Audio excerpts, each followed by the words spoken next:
Today is Tuesday, August 25th, 2026. Coming up on Roland Martin Unfiltered, streaming live on the Black Star Network. Canada is matching the tariffs of the twice impeached, criminally convicted con man in chief, dollar for a dollar. We'll talk to a trade expert on how this is going to screw Americans. An arbitrator has ruled that the Washington Post wrongfully fired columnist Attiah and must reinstate her with back pay and benefits. She'll join us to talk about her big victory. We continue our coverage of the power outage crisis consuming Gary, Indiana. We'll be talking with the mayor to give us an update. Target is under enormous scrutiny again. The retail giant is apologizing for a children's Halloween costume, a glow-in-the-dark clown costume, but it resembles the racist Jim Crow-era caricatures. A racist Facebook post sparks outrage across social media, claiming that white servers spit in black people's food at Texas Roadhouse and Logan's Roadhouse. And in tonight's ShopBlackStarNetwork.com marketplace segment, a toy company founded by a father inspired by his daughter's love for puzzles. And a former NFL player says we should stop teaching our children about slavery. Yeah, he's white. It's time to bring the funk. On Roland Martin Unfiltered on the Black Star Network. Let's go. He's got it. Whatever the miss, he's on it. Whatever it is, he's got the scoop, the fact, the find. And when it breaks, he's right on time and it's rolling. Best believe he's knowing. Putting it down from sports to news to politics. With entertainment just for kicks, he's rolling. It's on go, y'all. It's Roland Martin, yeah. Rolling with Roland now. He's funky, he's fresh, he's real, the best, you know he's Roland Martin now.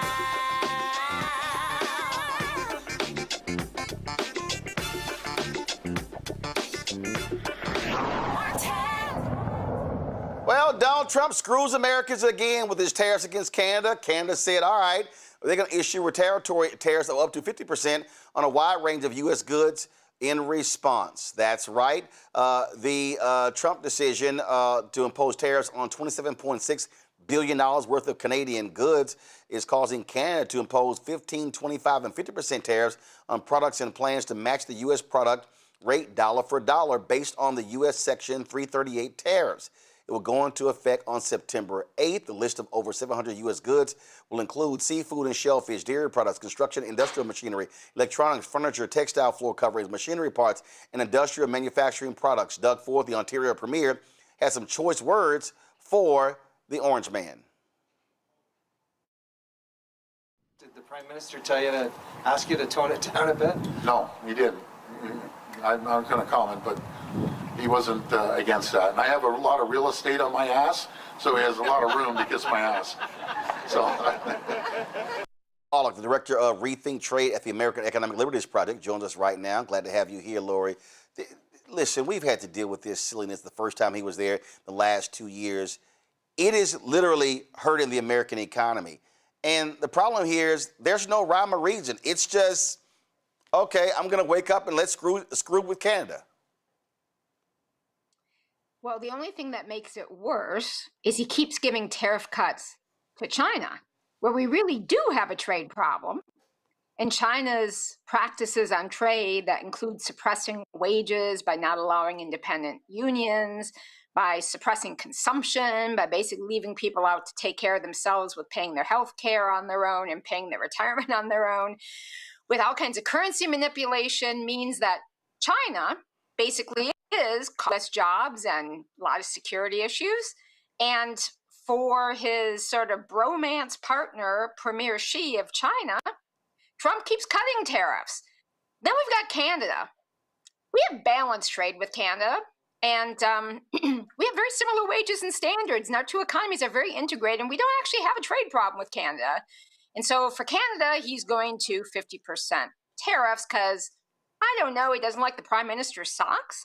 It is a very personal thing. But the only good thing is right now, the amount of stuff being targeted is not big enough to really move it from a personality political fight to real economic damage yet. You know, this is, again, what jumps out the most. There's no logic to this. It's just a whim. And if you're, listen, let's talk to people in Las Vegas, how they've been impacted by Canadians saying, screw the United States, we ain't spending money. Ask the folks in Kentucky, the red state that voted for Donald Trump. Oh, the brown liquor industry greatly impacted. Tourism in this country, not just Canada, but other nations. People literally are saying, we can take our money and spend it elsewhere and not the United States. So there are two different things going on. That is exactly right. And it's the abusiveness more than almost the tariffs. It's calling the prime minister of our neighboring country governor so-and-so as part of his taunt about Canada should be the 51st state. Or it is threatening to rename geographical locations to insult other countries. That kind of just pathetic, freakish behavior has led to polling, say, in Canada, where people are just, they've had it. They're hating on us right now, and Trump has created that. The only thing, though, I want to make sure listeners and viewers know is that for the moment, the amount of tariff, how much trade is hit, is relatively small with respect to what it's going to mean as far as actually impacting people. When it's tariffs on us, then that has to do with we make here might be a slowdown or a layoff in a plant or something like that, or we can't U.S. crops but it's relatively speaking a small amount. It is less than 6% of our total exports. And with respect to the stuff that Canada's putting a tariff on, we're putting a tariff on the stuff coming from Canada, that is even a smaller percentage. Relative to our entire imports, it's less than 0.5%. So it's not like overnight you're going to see prices jump because of this. But it could get worse, and there certainly is no need to be having this fight with this country. Meanwhile, President Trump isn't telling the countries that you need to go after for trade cheating to actually deliver on his promise to try and rebuild U.S. manufacturing. We actually have fewer manufacturing jobs in the U.S. economy than when Trump came back to office. Yeah, and again, all of these promises of a golden era, they simply are not happening economically. Lori, we certainly appreciate you breaking this down, and we'll see what the heck next. We'll see what mood he's in the next country he decides to screw over. And as you said, it's amazing how he keeps letting China off the hook, but he kept talking about China during the election, and people believed him, and they fell for the okie doke. That's exactly right. But here's where the rubber hits the road. We're down 74th in manufacturing jobs since Trump started his second term. We've seen investment in factories plummet since the Biden administration, down 30%. So that's the U.S. government data. That's not a political thing. That is the president of the United States, Donald Trump, has not delivered on the specific promises he made to working Americans.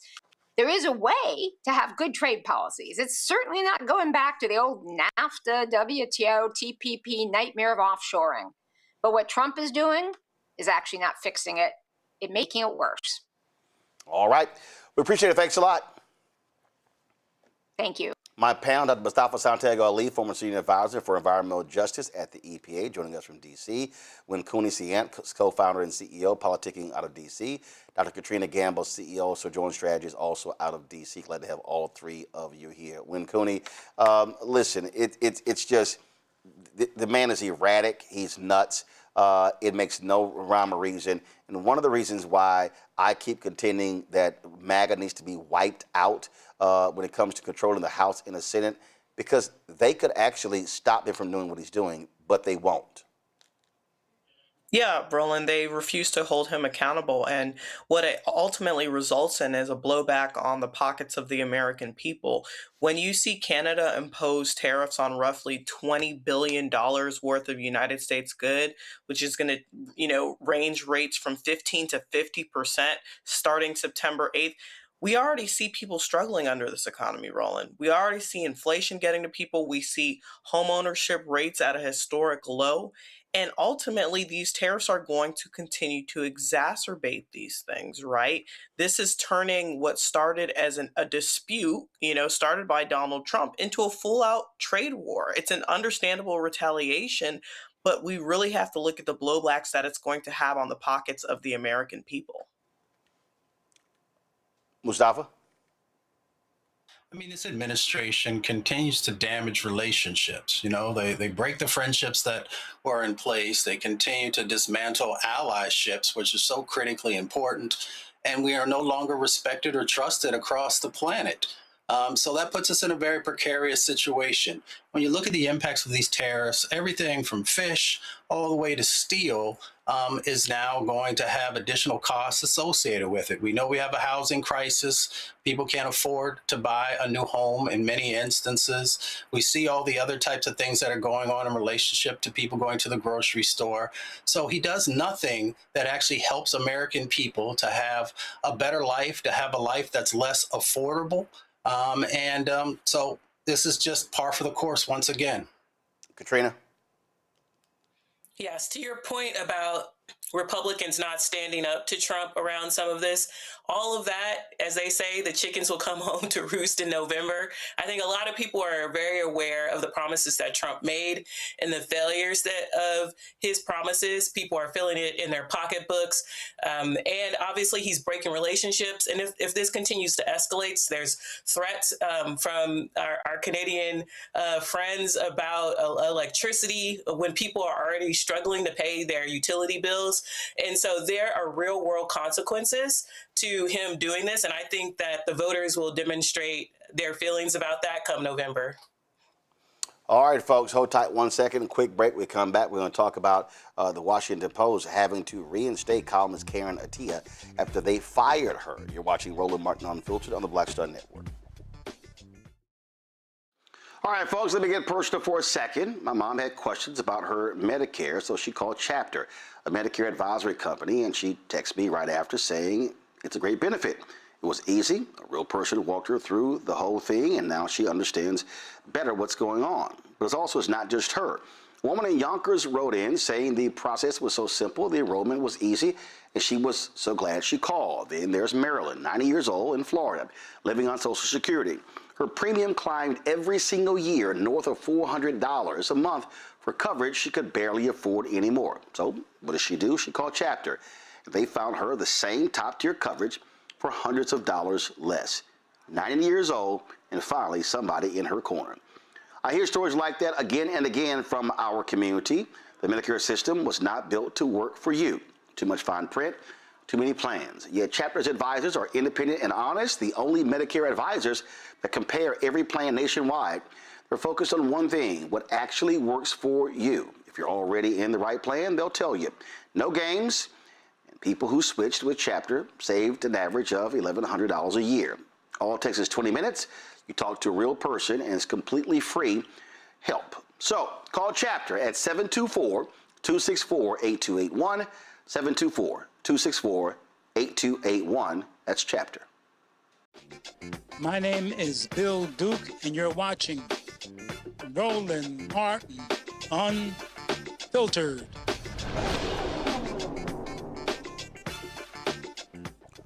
Well, the National Association of Black Journalists gave the Washington Post a thumbs down award this year. One of the reasons was for its layoff of African Americans. In the case of Karen Attiah, she was fired by the Washington Post for social media posts she made after the assassination of Charlie Kirk. Well, the Post has now taken a big fat L after Sarah Miller Espinoza, the arbitrator overseeing her legal challenge against the Post, said the paper, quote, did not have good and sufficient cause and that it violated her labor agreement. The ruling also says Attiah is owed full back pay and benefits. Karen Attiah joins us right now. Karen, glad to have you here. This, of course, was a very difficult situation that you had to deal with while this was happening. You lost your father. And a lot of things were going on here. You stood your ground. There were many people who said, Karen, why didn't you just take a buyout? But you chose not to, and now the Post, they've lost. Yeah, it's been a wild year. What can I say? Yeah, it was it was around this time last year that, yes, a lot of people were saying I was crazy for staying. And I don't know. I still don't know to this day why. I just felt in my soul, in my spirit, that I needed to stand my ground, particularly as being the last full-time staff Black columnist in the opinion section. I just had a feeling that this was something worth fighting for. And of course, when I saw the email firing me in September of last year, and how absurd it was, how just utterly ridiculous the Washington Post claims were against me for what I said in the wake of Charlie Kirk's murder, I just knew that I had to fight. Did I think it would be this tough? No, but I think today I'm happy we did it.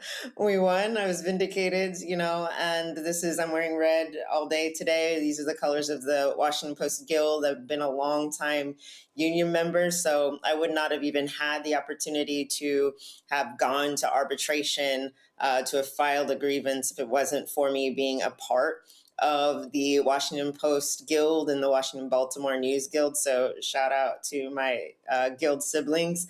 And it's not just me, it's not just a job. I see this really as fighting back for journalism, in particular, fighting back for Black journalists. And I know a lot of people were watching this case and feeling, gosh, yet again, the big guys are stepping on the little people, doing whatever they could to silence people. And so I hope people watching see that, sometimes it really is worth it to stand back up and fight for yourself. So you posted two things on Blue Sky, and this is what you said. Part of what keeps America so violent is the insistence that people perform care, empty goodness, and absolution for white men who espouse hatred and violence. You also said, refusing to tear my clothes and smear ashes on my face in performative mourning for a white man that espoused violence is not the same as violence. So the Post says that was unacceptable. You exercised poor judgment. I'm like, you didn't lie. And also, aren't columnists paid to give their opinion?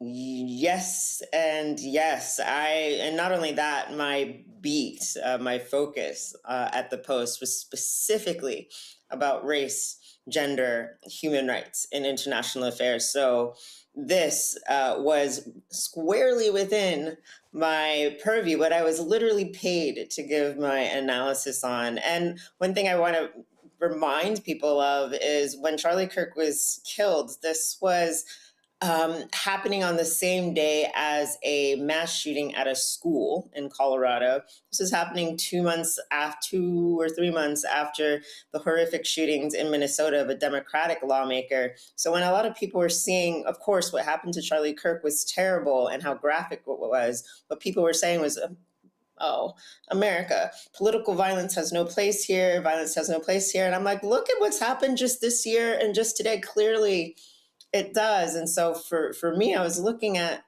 what was happening in Minnesota and looking at political violence and how so much of it has been carried out by white men who espouse hatred and violence.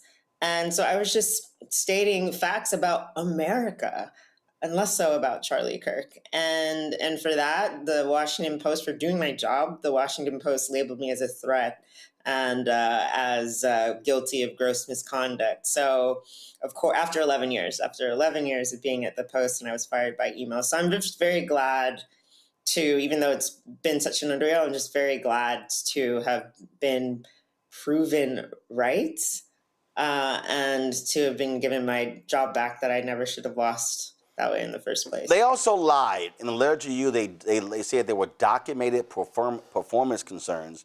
Yeah, then when you went to arbitration, to the arbitration, they were like, yeah, she wasn't fired because of that. It was because of social media posts. So they lied.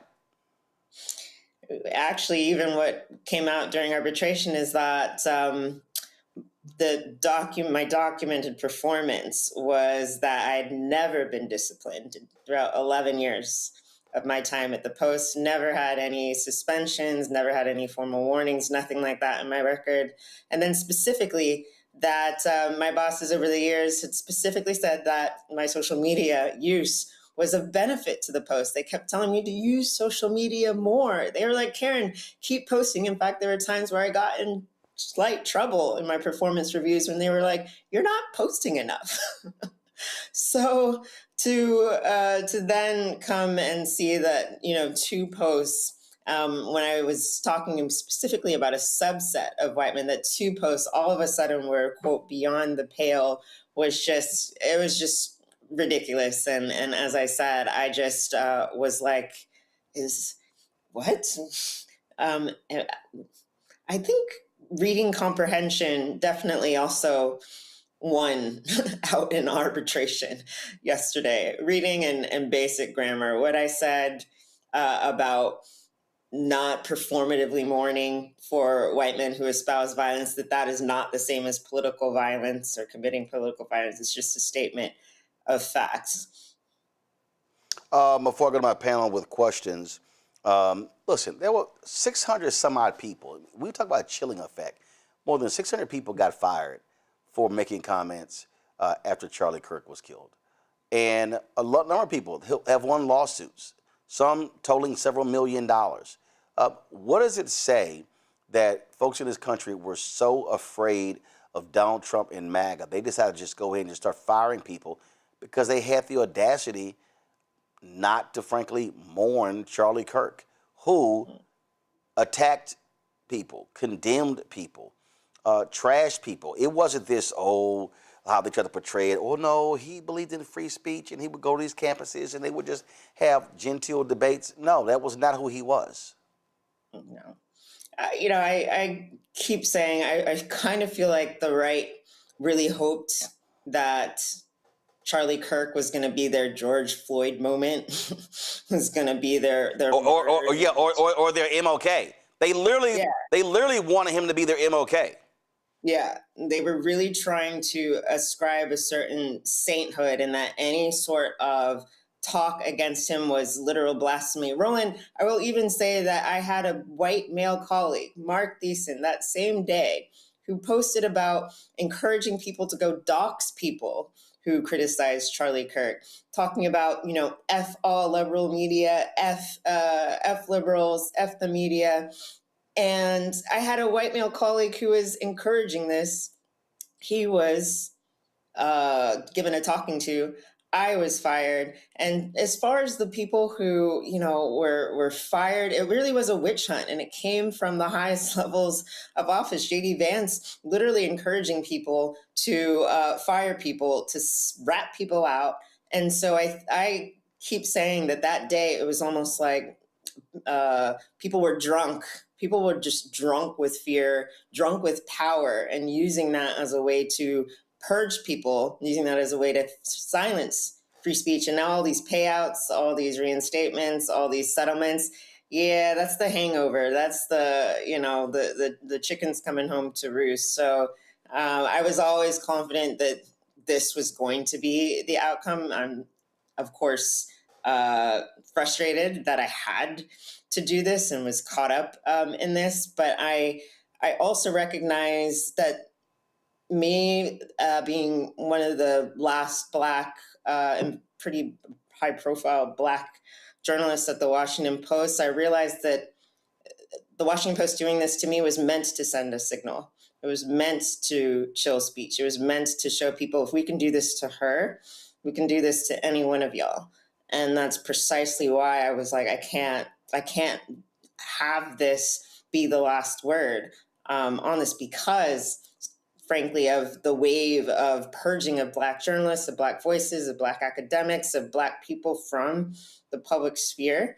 That's been an explicit goal of this MAGA wave. And so for me, that's why it was so important, even if it was hard, it was so important for me not to participate in my own suffering and in my own erasure.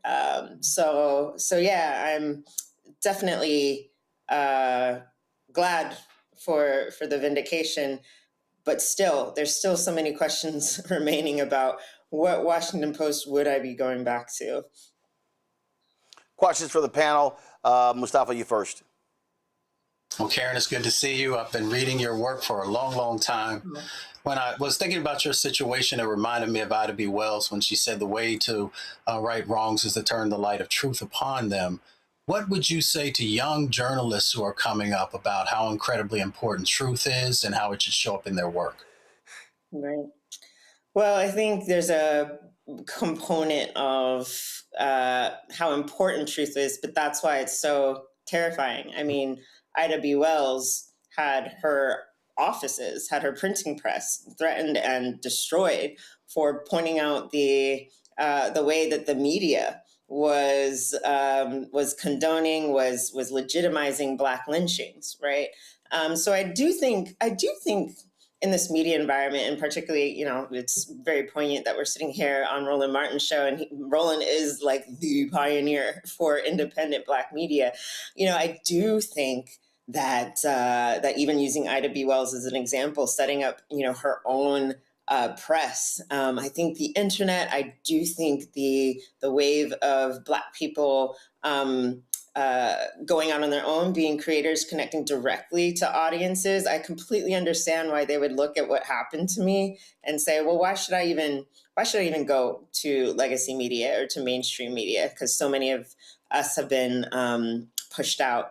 That being said, I mean, there's nothing like, and again, Roland is an example of this, like there's nothing like sticking to your guns. People know when a real truth teller is in front of them, right? And I do just think, especially now with attacks on truth, attacks on education, attacks on books, attacks on scholarship, being fearless about the truth is more important than ever right now. Katrina. Yeah, so Karen, thank you for fighting and standing up against the Washington Post. I mean, I think we often hear people talk about the attacks on Black women, and your story is putting that in real form so that it doesn't feel like this vague thing. I know you mentioned that one of the reasons why you were able to fight back was because you were part of a union.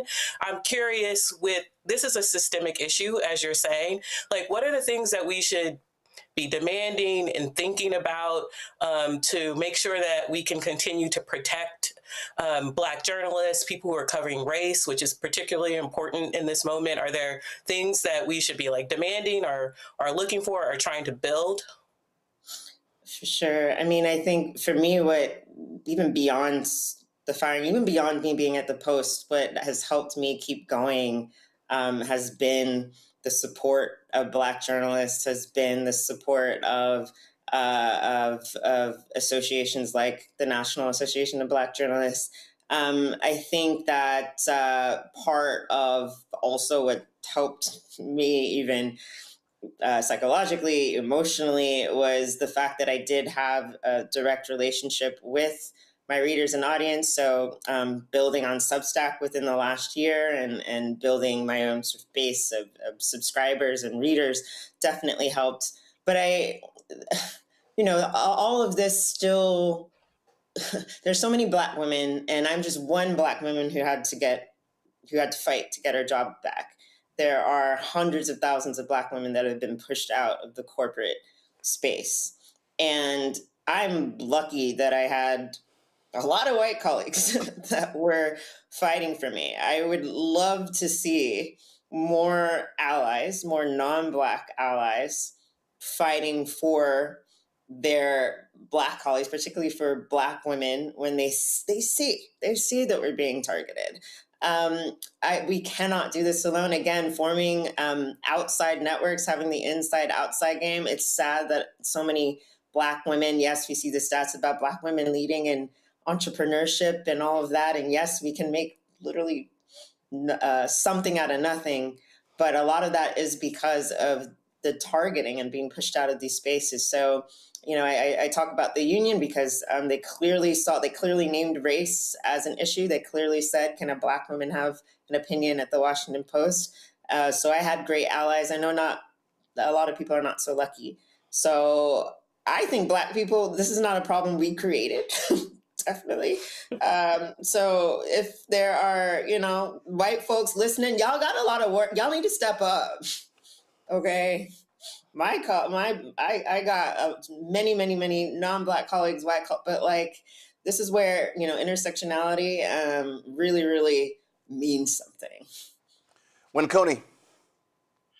Yep, Karen, hats off to you for fighting the good fight. And to your point, one thing I've always heard is the best thing that a white person can do for Black people is talk to another white person, right? So I 100% agree. But, you've been reinstated, Karen, right? So how does it feel, or how do you anticipate it will feel to walk back into an environment where you were previously pushed out of? What emotions are going to come with that return, and what do you hope will be different this time? Oof, man. First of all, one thing I know for damn sure, like when I'm walking through those doors, like the wishes, the well wishes, all my auntie's prayers, all my ancestors are coming with me. People keep asking, is it going to be awkward? Is it going to be awkward? Do you know like how tall I'm going to feel like when I walk in to that office? So I already know that. Of course, the awkwardness, like I have nothing to be ashamed of. I was doing my job. I have no reason to feel fear or shame or guilt. People ask me, well, would you have taken it down? Would you have done something differently? I'm like, no. If anything, they're the ones who should feel the guilt and the shame and the awkwardness. In fact, two of the men who are responsible for the decision, Will Lewis, former publisher, Will Lewis, and Adam O'Neill, they've resigned. They've left, resigned, pushed out. However, they're out and I'm in. So yeah, man, there's that. But I know when I go in, and there's still many, many steps that have to be taken. And we have to see, am I going to be allowed to write the truth? It's not just about a job back, but it's also about, am I going to be able to do the work that I was doing before? So we will see. But that being said, I right now, the vindication for Black journalists, the vindication for the guilds that their collective bargaining agreement was held up, that joy walking into that building again is important. Even irrespective of how I feel about it, feelings come and go, but the symbolism, the power, the collective effort just to have me walk through those doors again is too important to minimize or just, put into, how I feel. I recognize hundreds of people, that energy is with me. So that's what I'm thinking about when I walk in there. And they need to give me my things. They need to run me my coins. So, well, it also it means also the importance of fighting back and not giving up. A lot of people do. A lot of people would have been mad and depressed and angry and would have just said, well, let me just move on. But you said, no, justice is justice, and what's fair is what's fair. And you beat them, and that's how they respond. But let's also be clear. The Washington Post today is an extremely hostile place for Black people. When you look across this paper, you look at all the gains of the last 30 plus years, they have all went away. Jeff Bezos has some answering to do, and the leadership there as well. And so I can tell you, we had no problem when it came to that thumbs down award, and we don't care if they're pissed off about it. The pressure is going to continue because, listen, I believe that we should be creating opportunities, obviously, for independent journalists, but we also must also be still fighting for the opportunities that exist in mainstream media, and then not allow these people to kiss so much MAGA ass that they don't care about diversity and don't care about our perspectives in these places, because they still matter. And when I say they, meaning not the places, our voices in these places still matter. Absolutely, you're so right, and like I said, I just hope that this gives people, not just even in journalism, but academia and so many of these places where they're trying to push us out. You mentioned, other people would get mad, depressed. I'm like, yes, I was mad, depressed. As you mentioned, my father passed away 6 months ago while I was deep in this fight, and so it's taken a lot. But again, it's just the power also of solidarity, and we know that Black folk, those of us who understand the power of standing together, there's immeasurable power in that. And so, yeah, I'm hopeful. Sometimes you just need these wins. We do need these wins, and we need to celebrate them. And we need to. We also need to show folks that it's not going to be so easy to run us off. And that's at the very least what I hoped to do. Even if I lost, I was willing to lose. Even if it just meant I was going to make it harder for the bullies to do their bullying. As I keep saying, you should keep throwing rocks at the tank. You might not always completely stop the tank, but you might break a window here and there. And at least this time, like I said, I at least got a pretty big W here. So I'm really happy about that. Well, as you were talking, when you talk about the fighting, folks also don't realize. So are you still boxing, or were you doing MMA? Like, you were bulking up and you were sitting there swinging on folks. So oh no, baby, I don't forget anything. Like, yeah. Yeah, you're right. Yes, I'm a literal martial artist. In my spare time, when I'm not writing columns, yes, I'm a Muay Thai fighter. 3 or 4 years ago, I'm actually the silver medalist in my weight class from the U.S. Muay Thai Open. So yeah, I tell people, I'm like, pretty much all I do is write and fight. Well, the Washington Post should have known you were going to fight them. And when I think about in terms of how he must fight, I always think about that great scene from George Lucas's movie Tuskegee Airman. And this always speaks volumes to me. Everything's a challenge. Through adversity to the stars. From the last plane to the last bullet to the last minute to the last man, we fight. We fight. We fight. We fight. We fight. We fight. And that's what we do. We fight. Karen, I appreciate it. It's giving me energy, man. Yes. Oh, absolutely. Congratulations. Thanks a bunch. Thank you, Roland. All right, folks, got to go to a break. We come back. We're going to talk with the mayor of Gary, Indiana, to get an update on what's happening there with the loss of power to nearly 40,000 people in that town. We'll be right back. You're watching Roland Martin Unfiltered on the Black Star Network. Support the work that we do. Join our Bring the Funk fan club. You want to contribute via Cash App, use the Stripe QR code. You see it right here. That's for credit cards as well. Checks and money order, make it payable to Roland Martin Unfiltered. P.O. Box 57196, Washington, D.C. 20037-0196. PayPal's R Martin Unfiltered. Venmo's RM Unfiltered. Zelle, Roland at RolandSMartin.com. Roland at RolandMartinUnfiltered.com. We'll be right back. All right, folks, let me get personal for a second. My mom had questions about her Medicare, so she called Chapter, a Medicare advisory company, and she texted me right after saying it's a great benefit.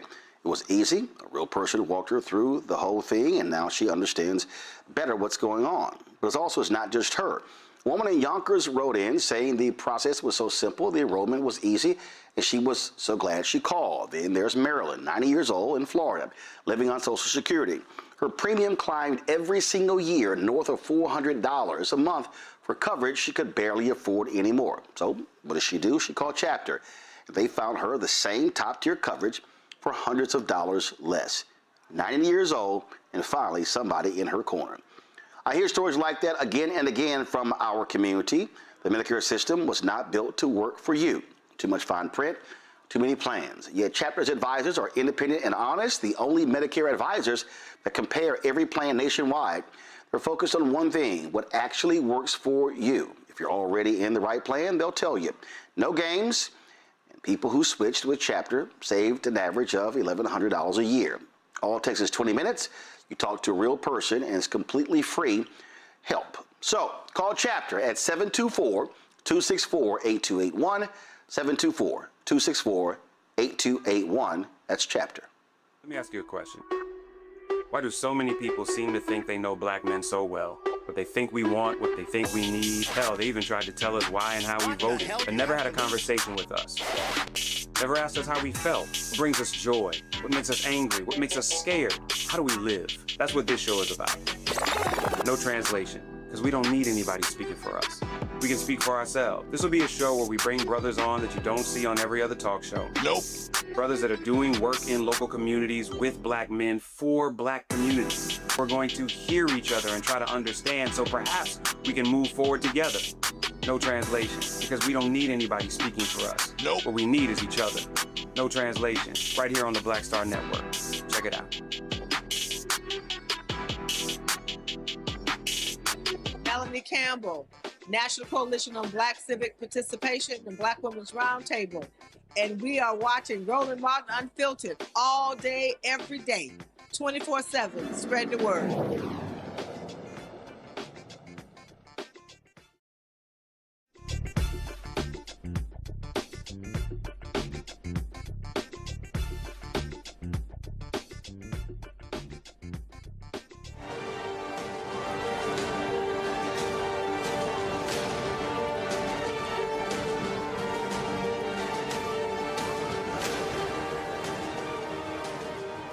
Folks, Gary suffered significant power losses after a massive storm knocked things out on August 11th. After 2 weeks in the dark, the local utility company, NIPSCO, expects to restore electricity by midnight tonight, fully. But they've been moving these things repeatedly. For some of the predominantly black city, the lack of power has caused medical complications, while others are cooking what food they can at local parks before it spoils. Gary's Mayor Eddie Melton says the ongoing crisis in the city is unacceptable. He joins us right now. Mayor Melton, glad to have you here. Okay, what's the latest? Take us through it. Just got a text message probably about 30 minutes ago that the latest number is about 1,200 residents still without power. And like you mentioned, Roland, midnight tonight was the time frame that NIPSCO said that 100% will be complete. So we're hoping, for the residents' sake, that that's going to be the case. Did NIPSCO's parent company, Inquire, did they bring in extra people? Did they? I mean, what happened here? I mean, this is, listen, and again, this is no disrespect to Gary. We're not talking about a city the size of Houston and takes 2 weeks to restore power? Yeah, those are the questions that everyone is asking right now. They said the crews to address the region. So keep in mind, 300,000 folks were out of power. I just want to give context to folks. Over 300,000 in NIPSCO's service territory, and 38,000 of that 300,000 was Gary. Now, Gary is a city of 68,000 people. Those outages that they speak of are either meters to a home, to a business, to a school. And so it impacted over 90% of the city. So I want to make sure folks understand the numbers when we're talking about the impact when we say 30,000, 38,000. So one of the things that we talked about is at the onset, how much mutual aid should have came across from other parts of the country. And that's what we're going to look at. The governor is requesting some type of probe into this process once the storm has been restored fully to the power it needs to be. Okay, so they say by midnight tonight. Are they giving rebates? Are they still pulling money out of people's accounts who don't even have power? Right. So we put out a request right now, a demand, to say during post this storm, at least 60 to 90 days, we're requesting there's a moratorium on any disconnections. There's a moratorium on any disconnect notices going out.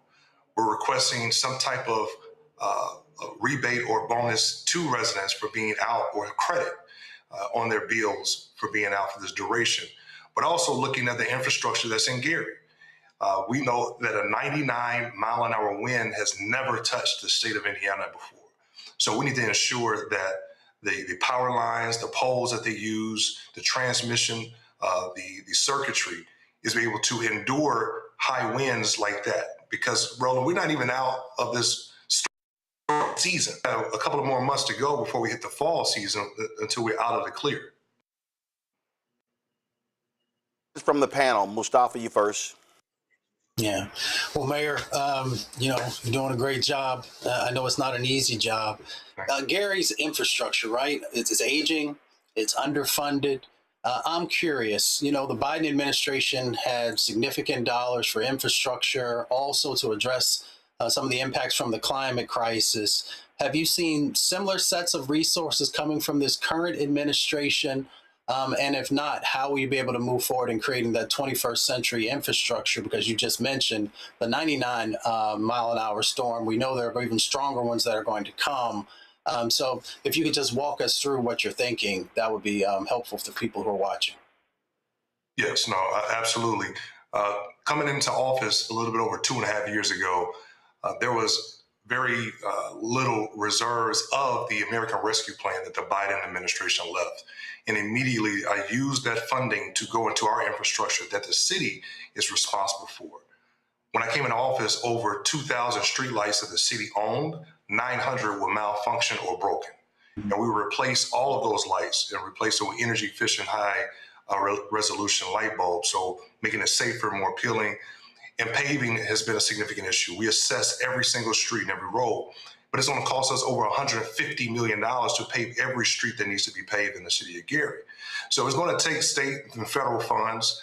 The city of Gary, I believe, don't receive the adequate amount of HUD funding that we should, based off our population, based off our size as a community. We received $3.5 million for over 68,000 people, a little bit close to half of our population is lower income. So we've been advocating and fighting for more resources. I believe we were also grossly undercounted during the U.S. Census. We know that was during the pandemic. So we're going back to the U.S. Census, asking for account impacts the funding that makes us eligible for things on a federal level. So I'm going to keep on fighting to make sure we get the federal resources that's needed to address that infrastructure. But as far as the utility infrastructures, that's the private sector. And I'm be very transparent. I worked for over 15 years for that corporation. I understand the process. I understand in terms of the rate base and rate payers. A lot of these projects are funded through the bills and folks paying into the system. So that's really where the investment and the priority has to be made, especially in communities like Gary, so we ensure we can harden the infrastructure for years to come. Katrina. Yeah, my question is again about this, like who's responsible for this? My understanding is that NIPSCO is regulated by the state. I know that you all declared an emergency soon after this first happened, but only just recently was it declared a major disaster, so you could get federal aid through FEMA directly into support individuals. Is there something more that the state should be doing to regulate companies like NIPSCO so that they can maintain these power lines and things like that appropriately? Or is there something more that the federal government or the state could have done to get some relief into the folks in Gary sooner? Yeah, I think you hit on some very critical points. The state is responsible for regulating NIPSCO, and the governor has made a very straight to the point effort to make it sure that this will never happen again. So we're going to partner with him to figure out what are the solutions to address those issues. Now, when it comes down to, I believe, what was the second part of that question? I want to make sure I get it accurately. It was just about how long it took for this to be declared a major disaster so that folks could get FEMA aid, individual FEMA aid to support the folks in Gary. Yeah, so within the first 48 hours, I issued an executive order declaring it a natural disaster. I would say within the next 24 hours, the governor declared that was a natural disaster as well for the entire state. Now, please keep in mind, Gary was hit with the windstorm. Central Indiana, near Indianapolis, was hit with torrential rain. So they were flooded out in central Indiana, so the entire state. So when the governor made his declaration and sent that on to President Trump, now we're waiting for the president to execute his part for the federal funds to come. I did speak with President Trump yesterday. He called, he checked on the situation in Gary, along with U.S. Senator Jim Banks. And based off our conversation, he talked to Senator Banks and said, give me your assessment. And Senator Banks confirmed that it was bad and that we needed the federal government's assistance. And I told the president that we have folks that were in need of food, that were in need and support of getting back on their feet, that homes are destroyed, and we need to make sure that the power is back on. So shortly after that call, the White House staff called back to let us know that they're going to be working on it. I haven't heard back yet. That was about 24 hours ago. Ben Cooney?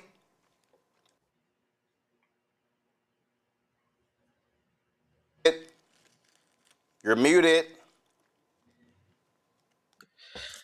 How you doing, Mayor Melton? NIPSCO said the devastation was caused by the severity and geographic concentration of the storm, but Governor Braun has called for an investigation into the company's vegetation management, infrastructure investments, and response. So I'm curious as to what you're hoping this investigation will uncover.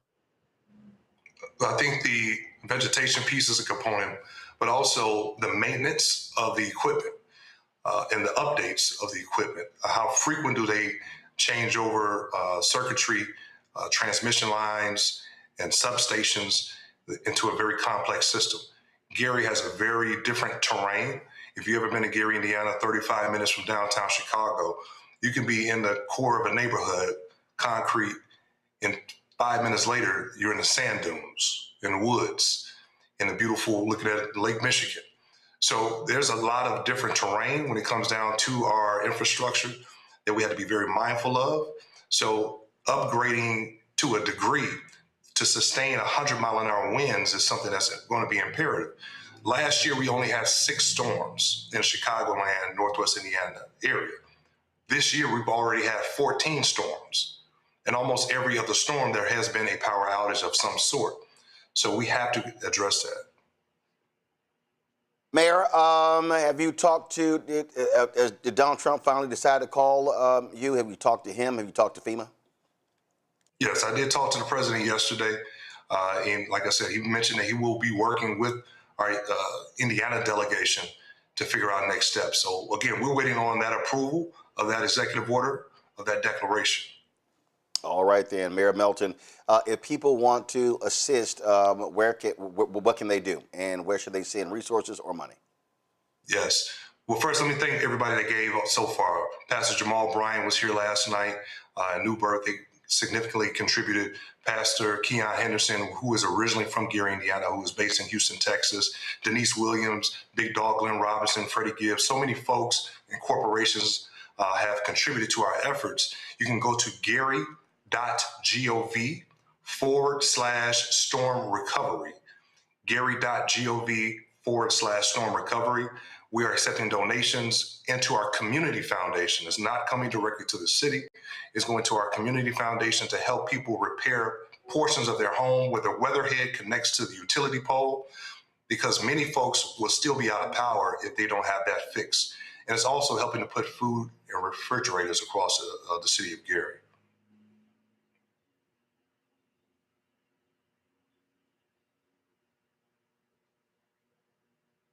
And you said gary.gov/? Storm recovery. All right. gary.gov/storm recovery. So, folks, if you go there, you'll be able to see on the website ways you can support. Mayor Melton, we appreciate it. Thanks a lot. Thank you so much. All right, folks, got to go to a break. I'll be right back. Roland Martin Unfiltered on the Black Star Network. All right, folks, let me get personal for a second. My mom had questions about her Medicare, so she called Chapter, a Medicare advisory company, and she texted me right after saying it's a great benefit. It was easy. A real person walked her through the whole thing, and now she understands better what's going on. But it's not just her. A woman in Yonkers wrote in saying the process was so simple, the enrollment was easy, and she was so glad she called. Then there's Marilyn, 90 years old, in Florida, living on Social Security. Her premium climbed every single year north of $400 a month for coverage she could barely afford anymore. So what does she do? She called Chapter. They found her the same top-tier coverage for hundreds of dollars less. 90 years old, and finally somebody in her corner. I hear stories like that again and again from our community. The Medicare system was not built to work for you. Too much fine print, Too many plans. Yet Chapter's advisors are independent and honest, the only Medicare advisors that compare every plan nationwide. They're focused on one thing, what actually works for you. If you're already in the right plan, they'll tell you. No games. And people who switched with Chapter saved an average of $1,100 a year. All it takes is 20 minutes. You talk to a real person, and it's completely free help. So call Chapter at 724-264-8281, 724-264-8281. That's Chapter. Let me ask you a question. Why do so many people seem to think they know black men so well? What they think we want, what they think we need. Hell, they even tried to tell us why and how we voted, but never had a conversation with us. Never asked us how we felt, what brings us joy, what makes us angry, what makes us scared. How do we live? That's what this show is about. No translation, because we don't need anybody speaking for us. We can speak for ourselves. This will be a show where we bring brothers on that you don't see on every other talk show. Nope. Brothers that are doing work in local communities with black men for black communities. We're going to hear each other and try to understand so perhaps we can move forward together. No translation, because we don't need anybody speaking for us. Nope. What we need is each other. No translation, right here on the Black Star Network. Check it out. This is Tamala Mann. And this is David Mann. And you're watching Roland Martin Unfiltered.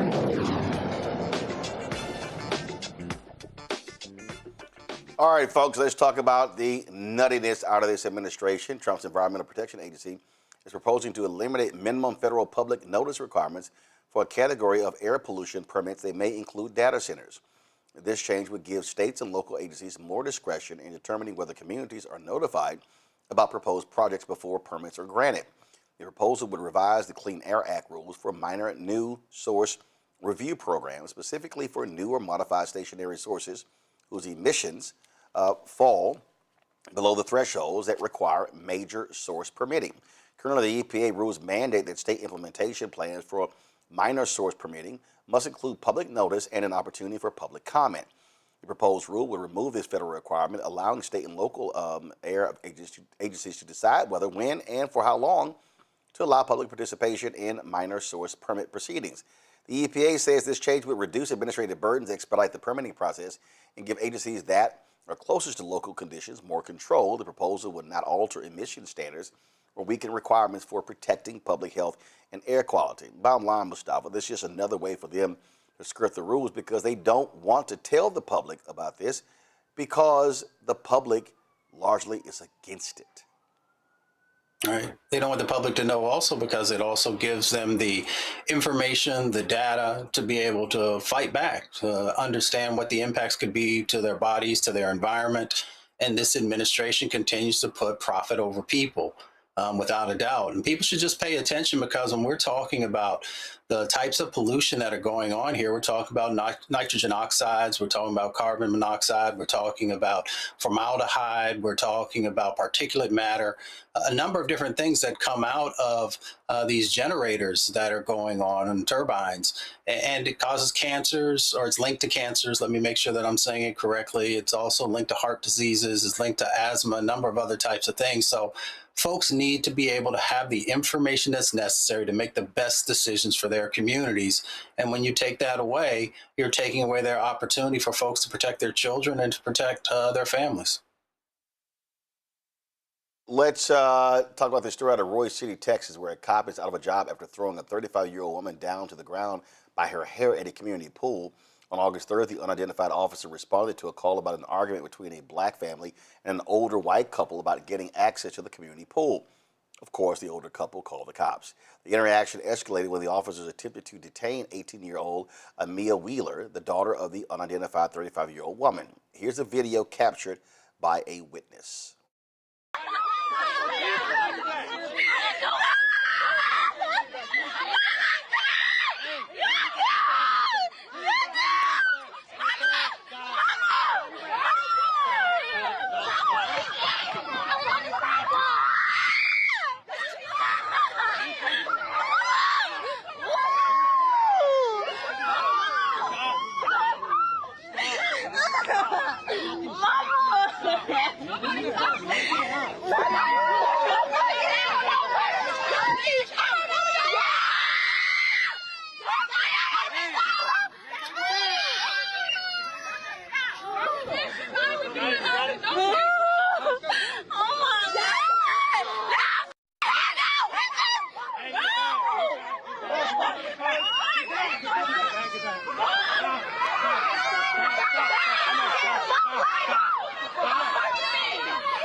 unnamed Roy City police officer, Roy City is in the Dallas-Fort Worth area, was initially placed on administrative leave on August 4th, was officially terminated on Monday. The 35-year-old woman assaulted is facing charges of interfering with public duties and resisting arrest.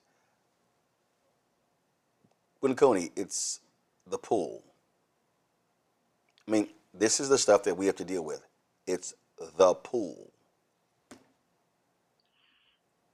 You should be able to go and have a good time, Roland, but again and again, we see Black people mercilessly manhandled, beat, brutalized.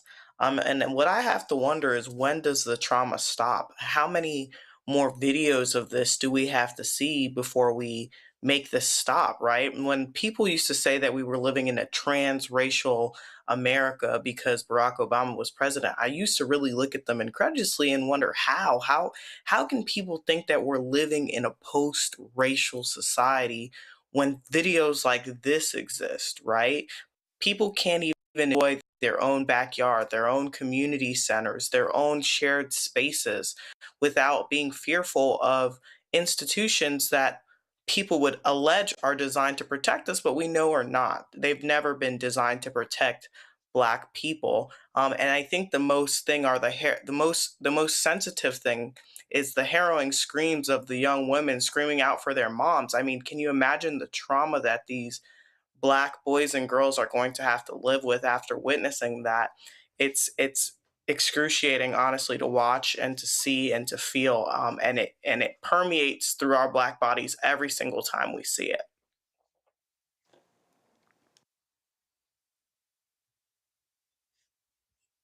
Katrina? Yeah, it's really painful to watch the video, and I agree with everything that was just said. This is clearly a systemic issue, and the fact that the officer was fired, I feel like, is the bottom. That's the least of what should be happening. The fact that the mother that was attacked and assaulted is still facing charges is a problem. And the other thing is, like, we know that in the state of Texas itself, there was its own commission found that 25% of these officers that are fired for these types of incidents, they just go 2 towns over and get another job. And so him being fired is baseline. We have to be thinking about what are the systemic things that we need to fix to make sure that these things don't continue to happen. And also that charges against this mother, like, what are the consequences in addition to him being fired? Like, how is this family being made whole for the trauma that they experienced at the hands of this police officer? All right, folks. The family of a white man accused of stabbing and killing a Black man on the Atlanta Beltline on Sunday issues an apology on his behalf. 54-year-old Jonathan Hamby is accused of stabbing 29-year-old Ramon Harris in the neck, killing him. Video footage from a witness shows the terrifying moments leading up to Harris being attacked in broad daylight by Hamby, who was holding 2 knives. In a lengthy statement, Hamby's family says he lives with a severe mental illness that causes him to believe, quote, he is under constant attack, terrifying attack from bystanders who are simply walking near him. Hamby, 54, who was a convicted felon, is charged with murder, aggravated assault, terroristic threats, and possession of a knife during the commission of a felony. Hamby's family is asking Georgia lawmakers to pass a law that will allow families of those with severe treatment-resistant psychiatric illnesses who have a history of weapons or school safety violations to make decisions to protect their loved ones. All right, folks, NFL. When you talk about locker rooms, a lot of Black folks. What people don't realize is you got a lot of those white guys in the NFL who are very conservative.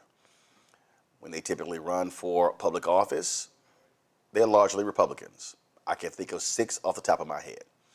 Jay Feely was a longtime kicker in the NFL, and he's running for Congress. He's a congressional candidate. Listen to what he had to say. He's running there in Arizona against Amish Shah.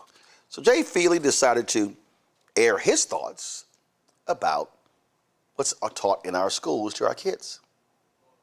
You go to college campuses and you listen to professors, and the ideology, as I listen and I watch my kids go to college and listen to the ideology that's presented, and they talk about how bad this country is, and they continually talk about slavery and the things that happened, in the past, instead of talking about the greatness of this country and where we can go, this campaign is going to be about bringing people together. That's what Charlie Kirk was so good at. And I respected him so much. And our heart was broken, the day that Charlie was killed. And he was killed because he was willing to stand up and talk and communicate. He was willing to talk to people who completely disagreed with him. And that's what we're supposed to do. We're supposed to be able to sit down. Adam, you and I are supposed to be able to sit down and talk to somebody that totally disagrees with us and do it in a respectful manner and in a manner where we listen to them, but we stand up for our beliefs, but we do it where we bring people together. That's what we're going to do as we look forward in this next 3 months in this fight that's coming and what we're going to try to do. Run that back. You go to college campuses and you listen to professors and the ideology, as I listen and I watch my kids go to college and listen to the ideology that's presented, and they talk about how bad this country is, and they continually talk about slavery and the things that happened in the past, instead of talking about the greatness of this country and where we can go. This campaign is going to be about bringing people together. That's what Charlie Kirk was so good at. And I respect. Jay Feely is so full of shit. So let me break down what he just said. They keep bringing up the past and not our present and future. So here's my question, Jay Feely. Were your kids taught about World War I, World War II, the American Revolution, the Korean War, the Vietnam War? Were your kids taught about the Industrial Revolution? Were your kids taught any American history? Let me help you, Jay Feely. And first of all, who is that Negro standing on stage who should have walked his ass off the stage? Yeah, pull a video up. I don't know who that Sambo is, but here you got this white Republican. Oh, yeah, they're teaching about slavery and things in the past. Yeah, because it's called American history. Their class is called world history. I mean, America celebrating its 250th anniversary. Do you not think we're talking about what happened over the previous 249 years? This is a typical response of a white Republican man. And see, they want to frame it as, oh, these elitist institutions, they're indoctrinating our students. And then he evokes Charlie Kirk. You mean the same Charlie Kirk who said the 1964 Civil Rights Act was a mistake? Oh, I'm sorry. Is that history? Because we shouldn't talk about history, right? These people are stupid, Win Cooney. They're idiots. And what they don't want is, they don't want history taught that makes white people look bad. Well, Jay Feely, I'm sorry, but a lot of white people have done some egregious shit in the last 250 years of American history. So you're going to have to suck it up and accept the reality that history is history, and we shouldn't be acting like we're in a buffet line. Well, I'll have some of that. I'll have some of that. No, I don't want any of that. I mean, Roland, we shouldn't have to explain this, but we're going to tonight. Jay Feely is a nut baseline. Referencing Charlie Kirk is a clear dog whistle. Black history is American history. The reason why teaching slavery is important is because you cannot understand American history, politics, economics, race, or any sorts of inequality in this country without understanding slavery and its aftermaths. We literally cannot even get into a conversation about American history without referencing the black bodies upon which this country was built. It's unjust. How are we going to teach people to be better humans, to relate to one another, without talking about the real atrocities that were committed against Black America? We have to talk about how millions of Africans were kidnapped and passed through the Middle Passage unwillingly. Some of us were dropped in Latin America, and some of us were dropped in the Caribbean, and some of us were dropped in America. And that's how Black people came to be in America. We were kidnapped, right? And so I think it's really insane to sit here and posture that we're so far past this and that it's making America have a bad rep. This is American history, Jay. This is American history. And until America can be honest with itself about the heinous atrocities it's committed, we'll never be able to move this forward. 250 years of bullshit. And we cannot continue in that tradition. We have to start being honest with ourselves, and that starts with accountability. I can guarantee you, Katrina, that white man wouldn't be saying that in an NFL locker room. No, he would not.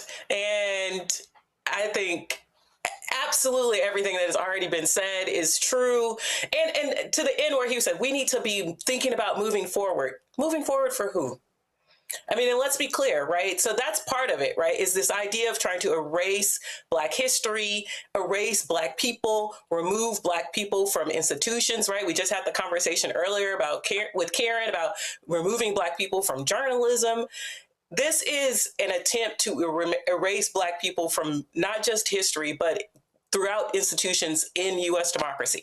We don't have a U.S. democracy without Black people. And when they're saying things like, we need to just think about the future, who is included in that future? If you're trying to erase Black history and Black culture, that's the question that we should really be asking ourselves. It is very much a dog whistle. And I think we are all very clear about who he's trying to talk to and what he's nodding at when he says what he says. Mustafa? And unfortunately, my home state of Arizona. Mustafa? I mean, the history allows our ancestors to speak, to tell the truth about what they went through, both the trials and tribulations, but also, the triumphs that happened. They also talk about the scars that exist. America does not want to admit that scars exist, and scars tell the tale. It tells the tale about where we came from, about what we had to endure, and also gives us the opportunity to begin to think critically about how we heal. So when they say that we just need to focus on the future, that's because they don't want to look in the mirror, because when they look in the mirror, they see something that should not exist. And unfortunately, until we hold them accountable, they will continue to try and rewrite history. They'll continue to try and pretend like all of the negative things that happened didn't happen, and they'll continue to whitewash. So we have to speak up and put a spotlight on the truth. Indeed, indeed. Quick break, we come back. Target screws up. Now they're apologizing. I'll explain when we come back. Roland Martin Unfiltered on the Black Star Network. Be sure to join our Bring the Funk fan club. If you want to contribute to make this show continue to cover the stories that matter to us, please do so via Cash App. Use the Stripe QR code. You see it right here. As for credit cards as well. Checks and money order. Make it payable to Roland Martin Unfiltered. P.O. Box 57196, Washington, D.C. 20037-0196. PayPal is R Martin Unfiltered. Venmo RM Unfiltered. Zelle Roland at RolandSMartin.com. Roland at RolandMartinUnfiltered.com. Back in a moment. All right, folks, let me get personal for a second. My mom had questions about her Medicare, so she called Chapter, a Medicare advisory company, and she texted me right after saying it's a great benefit. It was easy. A real person walked her through the whole thing, and now she understands better what's going on. But it's not just her. A woman in Yonkers wrote in saying the process was so simple, the enrollment was easy, and she was so glad she called. Then there's Marilyn, 90 years old, in Florida, living on Social Security. Her premium climbed every single year north of $400 a month for coverage she could barely afford anymore. So what does she do? She called Chapter. They found her the same top-tier coverage for hundreds of dollars less. 90 years old, and finally somebody in her corner. I hear stories like that again and again from our community. The Medicare system was not built to work for you. Too much fine print, too many plans. Yet Chapter's advisors are independent and honest, the only Medicare advisors that compare every plan nationwide. They're focused on one thing, what actually works for you. If you're already in the right plan, they'll tell you. No games, and people who switched with Chapter saved an average of $1,100 a year. All it takes is 20 minutes. You talk to a real person, and it's completely free help. So call Chapter at 724-264-8281, 724-264-8281. That's Chapter. Let me ask you a question. Why do so many people seem to think they know black men so well? What they think we want, what they think we need. Hell, they even tried to tell us why and how we voted, but never had a conversation with us.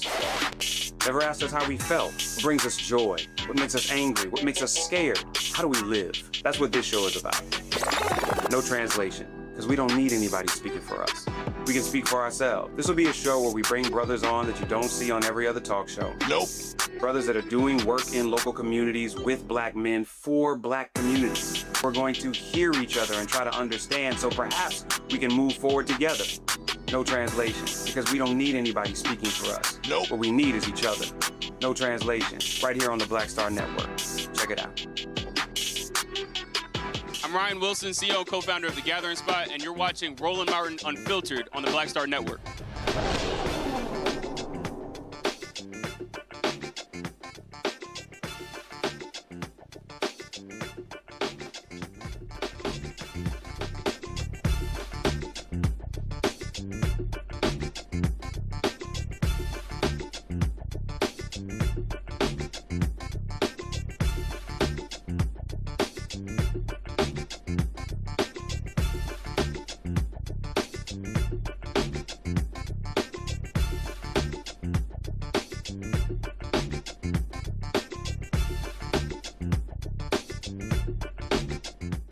Well, Target is apologizing and removed the children's Halloween costume from its website after customers criticized the design for evoking blackface and minstrel imagery. The costume, called the Kids Glow Under Black Light Circus Clown Halloween costume bodysuit, was sold for $25 as part of Target's Halloween collection, according to Reuters. Critics said the combination of the costume's dark hood and gloves, exaggerated smile, and the fact that a black child appeared in images modeling the outfit resembled racist caricatures historically associated with blackface and minstrel shows. Target dropped this statement. As a company, we know we got this wrong, and we are deeply sorry. The costume is offensive and should never have been part of our assortment. It is no longer available for sale. We know this is especially hurtful for our black guests, team members, and partners.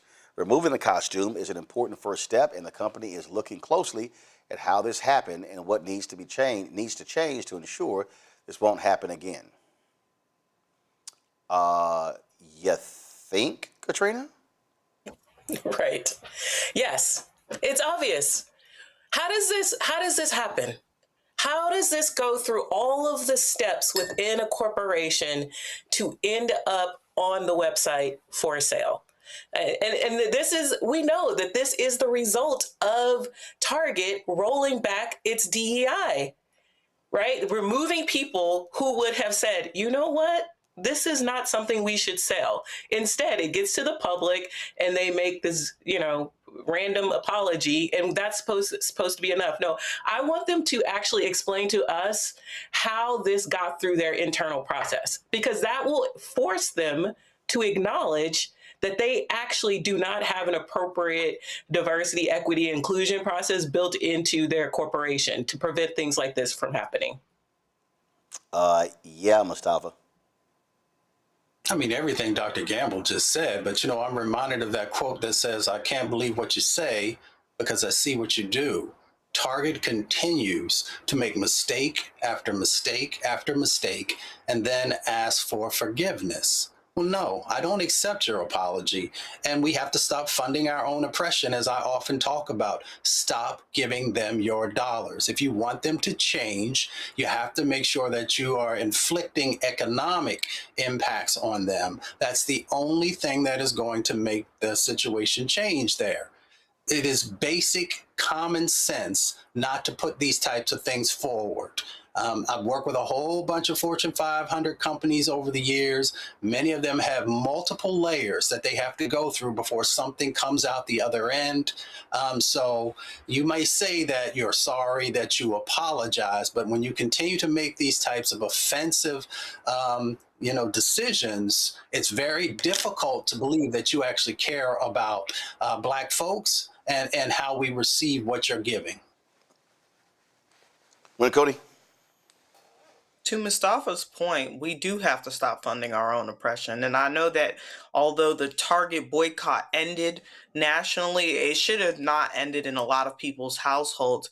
But I think what's really critically important, Roland, is like maybe a lot of people watching don't understand exactly why this is so offensive. But when you really dig back into the history of blackface that began in the United States in the 19th century, you had these white people that were dressing up as caricatures of black people that were stereotypes that depicted us as lazy, unintelligent, hypersexual, childlike, dishonest, incapable of participating in society, right? And so when you see images like this, it instantly evokes that sense of Jim Crow. Jim Crow is actually what they used to call it.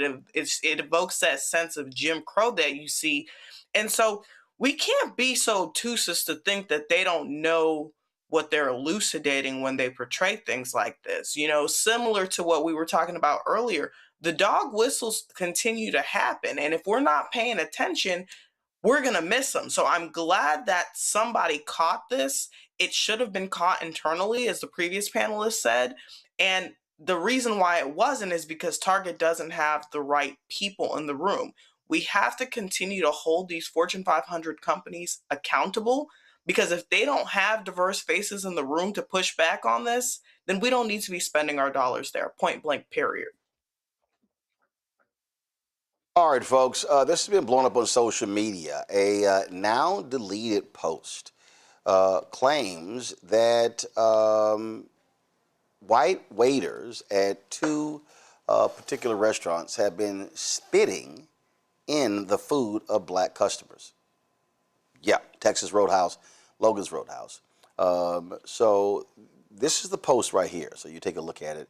And again, as I said, it has now been deleted, but it has led to a lot of people having a lot to say on social media about what was posted here. And so I'm going to read this statement right here. And so according to this, again, now deleted Facebook post. To all you blacks in here, keep this in mind. Hope you enjoy your meal next time you eat. There's a Facebook group that I am part of. It is for white servers. We'll come up with a plan. When a table of black diners comes in and places their order, we walk back to the kitchen to get your food when ready. There's always a blind spot in the kitchen, and we are licking our fingers and touching your food. If it happens to be a Texas Roadhouse or Logan's, those rolls are full of our white saliva. Some of the cooks are in on this too. Think they're playing? They aren't. Believe me, this has been going on since y'all started this nonsense, Carmelo to the candy bar Anthony Crap. By the way, the group has over 400,000 members. Logan's has not responded, but Texas Roadhouse issued this statement. We are aware of the video that has been shared with an accusation that has been made toward our restaurants. We believe it to be completely unfounded, and we take every accusation toward our brand seriously. We're investigating this alleged abhorrent behavior and remain committed to treating every guest with respect, dignity, and the legendary service they deserve. How should folks respond, Mustafa? Stop funding your own oppression. Stop giving these people your money. There are plenty of black restaurants that are out there where you know that you will be valued. And I just don't get it. I mean, I live this, right? I don't give people one dime of my money that I don't feel respect me or who have my best interest at heart. So you have a choice to make. So some folks will say, well, I should be able to eat wherever I want to. Yes, you should be able to. But if you know there are individuals who don't care about you, who are willing to put your health in jeopardy, then you've got to make an analysis for you and your family. But until we make sure people understand that any negative behaviors toward us, like other groups do, they don't take one step backwards. Until we get that type of a stance, people are going to continue to play with us. And they're going to continue to play with your health, and they might continue to play with your life. Cody? Totally agreed. I'm going wherever Mustafa's going to eat. And that's just baseline. But to his point, black-owned businesses make up about 16% of restaurants, and we need to really start to patron those restaurants, right?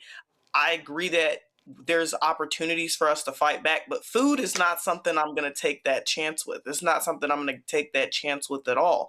And let's be realistic, y'all. This shouldn't really be that shocking. I mean, being shocked by white people, particularly white people who have the opportunity to serve or service Black people, committing injustices against them. I mean, this is a tale as old as time. So quite honestly, I'm not surprised, but I think Mustafa's 100% right. We need to start patroning our own restaurants. We need to start creating, Black meccas, places where we can, see each other be successful and pour our money back into the Black community. There's no reason why the dollar circulates in our communities so much less than it circulates in other communities. And I agree with Mustafa. We have to take a page out of some of the other ethnic groups' book. They have found a way to do this successfully and patron their own restaurants, their own businesses, their own shops. There's no reason why we can't do the same. If people are going to continue to treat us like secondhand citizens, there's no reason for us to patron those environments at all. Katrina? Yeah, I mean, and also when they say that they found this to be unfounded, I want to understand how. They have so many restaurants. There's no way for them to substantiate that this is unfounded. And so I agree. August is National Black Business Month. And so let this be a reminder to what Mustafa and others have said tonight, that we need to be putting our dollars back into our own communities. And for me, that the post, the accusation, the potential is enough for me to say no. I'm gonna take a pass on Texas Roadhouse and Logan's and whoever else is indicated in this post. All right, folks, let's go to a break. We come back. ShopBlackStarNetwork.com segment. Back in a moment. All right, folks, let me get personal for a second. My mom had questions about her Medicare, so she called Chapter, a Medicare advisory company, and she texted me right after saying it's a great benefit. It was easy. A real person walked her through the whole thing, and now she understands better what's going on. But it's not just her. A woman in Yonkers wrote in saying the process was so simple, the enrollment was easy, and she was so glad she called. Then there's Marilyn, 90 years old, in Florida, living on Social Security. Her premium climbed every single year north of $400 a month for coverage she could barely afford anymore. So what does she do? She called Chapter. They found her the same top-tier coverage for hundreds of dollars less. 90 years old, and finally somebody in her corner. I hear stories like that again and again from our community. The Medicare system was not built to work for you. Too much fine print, too many plans. Yet Chapter's advisors are independent and honest, the only Medicare advisors that compare every plan nationwide. They're focused on one thing, what actually works for you. If you're already in the right plan, they'll tell you. No games. People who switched with Chapter saved an average of $1,100 a year. All it takes is 20 minutes. You talk to a real person, and it's completely free help. So call Chapter at 724-264-8281, 724-264-8281. That's Chapter. Hey everybody, I'm T.D. Jakes, and I want to encourage you to watch Roland Martin Unfiltered. It'll blow your mind.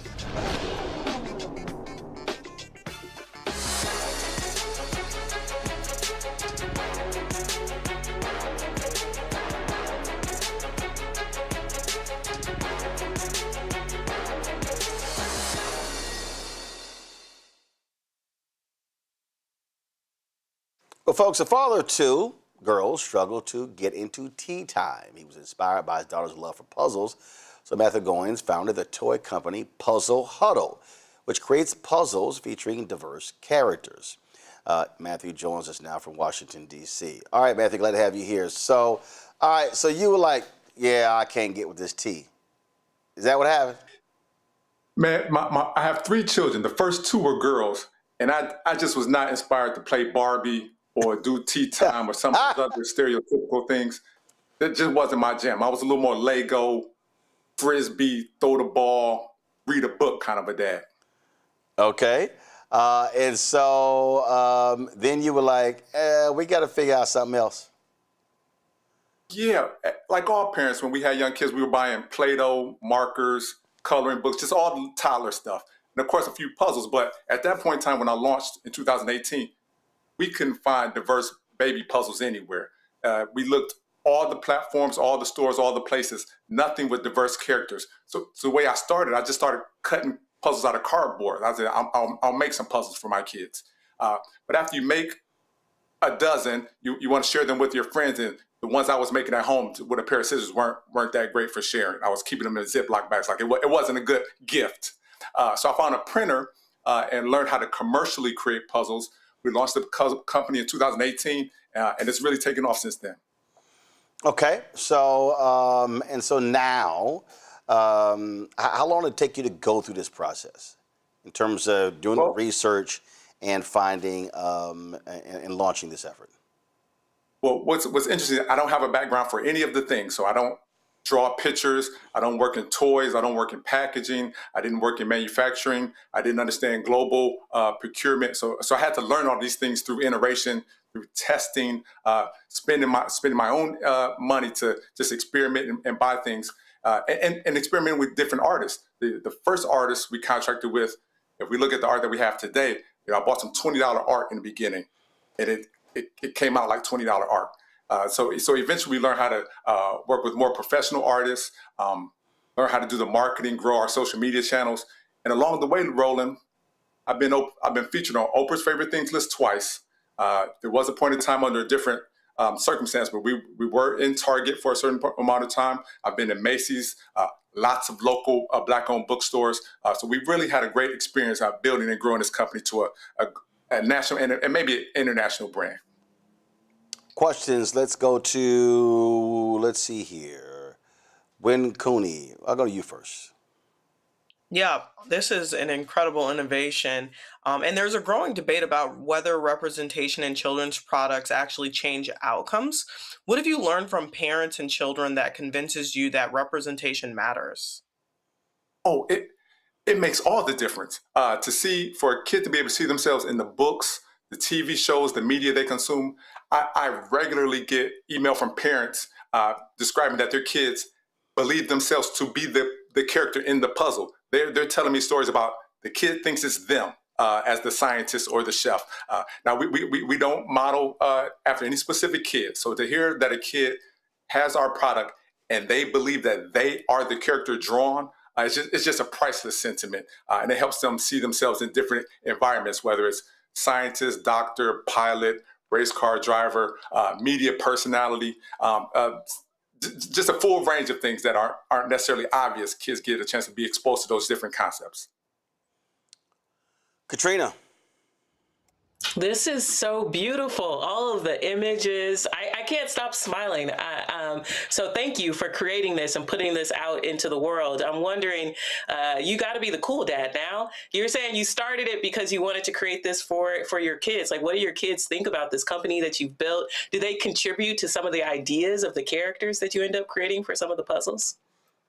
Yeah, a lot of the inspiration is me following their interests. I walked into a preschool classroom one time, and for some reason, toddlers they all love dinosaurs. I don't know what it is about toddlers and dinosaurs, but I watched the enthusiasm and interest in just dinosaur play. So I created a dinosaur puzzle just based on my experience observing my children.